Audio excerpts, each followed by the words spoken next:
Hare Krishna,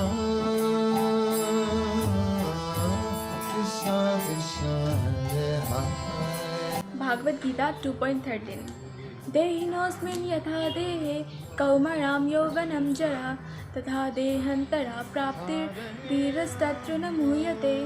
जिस प्रकार शरीरधारी आत्मा इस शरीर में बाल्य अवस्था से तरुणा अवस्था में और फिर वृद्धा अवस्था में निरंतर अग्रसर होता रहता है, उसी प्रकार मृत्यु होने पर आत्मा दूसरे शरीर में चला जाता है। धीर व्यक्ति ऐसे परिवर्तन से मोह को प्राप्त नहीं होता। हरे कृष्णा। गीता जयंती की आप सभी को हार्दिक शुभकामनाएं। मेरा आप सबसे नम्र निवेदन है कि आप लोग भी इसी प्रकार रोज़ाना गीता का उच्चारण करें। अगर आप लोग के पास भागवत गीता ना हो तो आप लोग अपने पास के किसी भी नज़दीकी स्कॉन सेंटर में जाके कनेक्ट करें। और अगर आप लोग मणिपुर इम्फाल से हो तो हम लोग प्रयास करेंगे आप लोग के पास भागवत गीता पहुँचे। हरे कृष्णा। हरे कृष्णा। गीता 2.7 कार्पण्यदोषोपहता स्वभावा पृच्छामि त्वां धर्मसमुदचिताः यक्ष्रेयशानान् सीतान् गृहीतान् मे शिष्यास्तेऽहं साधिमां त्वां प्रपन्नम्. Now I am confused about my duty and have lost all composure because of miserly weakness. In this condition, I am asking you to tell me for certain what is best for me. Now I am your disciple and a soul surrendered unto you. Please instruct me. हरे कृष्ण। आप सभी को गीता जयंती की हार्दिक शुभकामनाएं। Hare Krishna. Bhagavat Gita chapter 1 श्लोक 4 अत्र सूर महासस्व भीमार्जुनसमयुधि युयोधन विराटस्क द्रुपदास्क महारथ। तो इस श्लोक का मतलब है, ऐसे कह सकते हैं ना कि जैसे बूंद बूंद से सागर भरता है। वो कछुआ और रैबिट का रेस पे भी कछुआ ने छोटा छोटा स्टेप्स लेके रेस जीत गया था। तो ये श्लोक उसी से रिलेटेड है कि किसी के छोटे छोटे अफर्ट्स भी ना हमारे लाइफ में कुछ ज़्यादा ही मैटर कर जाता है। वो छोटी छोटी चीज़ों से भी ना हमें खुश रहना चाहिए कि वो छोटे छोटे अफर्ट्स भी कर रहा है हमारे लाइफ में। तो आप सभी को गीता जयंती की हार्दिक शुभकामनाएं। Hare Krishna. Hare Krishna. Gita chapter 9 text number 26। भगवान ने कहा पत्रम पुष्पम फलम तोयम यो मे भक्त्या प्रियछाति तदहम भक्ति उपाहृतम अस्नामि प्रियतात्मनः। इसका अर्थ है यदि कोई मुझे एक पत्ता हो, ये पुष्प या फल या जल ही हो, कोई मुझे अर्पित करे प्रेम भक्ति भाव के साथ, तो उसे मैं स्वीकार कर लेता हूँ।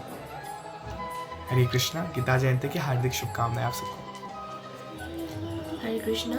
भगवद गीता चैप्टर 4 वर्स 7 यदा यदा हि धर्मस्य ग्लानिर्भवति भारत अभूत्यानाम धर्मस्य तदात्मनं सृजाम्यहम्. In this verse, it means whenever and wherever there is a decline in righteousness and an increase in unrighteousness. O Arjuna, at that time, I manifest myself on earth. It reminds us that whenever there is a decline in righteousness, the divine energy manifests itself to restore it and balance and righteousness in the world. Hare Krishna. हरे कृष्णा। आप सभी को गीता जयंती की हार्दिक शुभकामनाएं। Bhagavad Gita chapter 2.47 श्लोक कर्मण्यवाधिकारस्ते मा फलेषु कदाचन मा कर्म फल हेतुर्भुर्मा ते संघोस्तव कर्मणि. Translation: You have a right to perform your prescribed duty, but you are not entitled to the fruits of actions. Never consider yourself the cause of the results of your activities, and never be attached to not doing your duty. Bhagavat Gita 2.11 असोचयानावसोचस्त्वं प्रज्ञावादंश्च भासिषः गतासु नागतासु च नानुशोचितपण्डितः.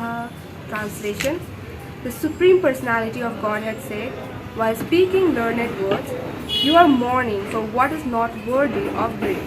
Those who are wise lament, neither for the living nor for the dead. Hare Krishna. Hare Krishna. Chapter 4, Text 13. Chaturvarnyam maya shrashtam gunakarma vivagasha tasya kartaram apimam vidyai akartaram abhyayam. According to the three modes of material nature and the work associated with them, the four divisions of human society are created by me. And although I am the creator of this system, you should know that I am yet the non-dual, being unchangeable. हरे कृष्णा। आप सभी को गीता जयंती की हार्दिक शुभकामनाएं। भगवद गीता अध्याय 9 श्लोक 26। पत्रम पुष्पम फलम तोयम यो मे भक्ता प्रयच्छते तत् अहम भक्ति उपहितम अस्नामि प्रयतात्मनः। इसमें भगवान बताते हैं कि कोई भी व्यक्ति यदि प्रेम तथा भक्ति के साथ भगवान को पत्रम पुष्पम फलम तोयम अर्थात जल अर्पित करता है तो भगवान से निश्चय ही स्वीकार करते हैं। हरे कृष्णा। आप सबको गीता जयंती की हार्दिक शुभकामनाएं। हरे कृष्णा। शुभ गीता जयंती। भगवद गीता चैप्टर 2 श्लोक नंबर 25। अव्यक्तोयम अचिन्त्योयम अविकार्योयम उच्यते तस्मात् एवं विदित्वैनं नानुशोचितुम अर्हसि। Translation: It is said that the soul is invisible, inconceivable and immutable. Knowing this, you should not grieve for the body. Hare Krishna.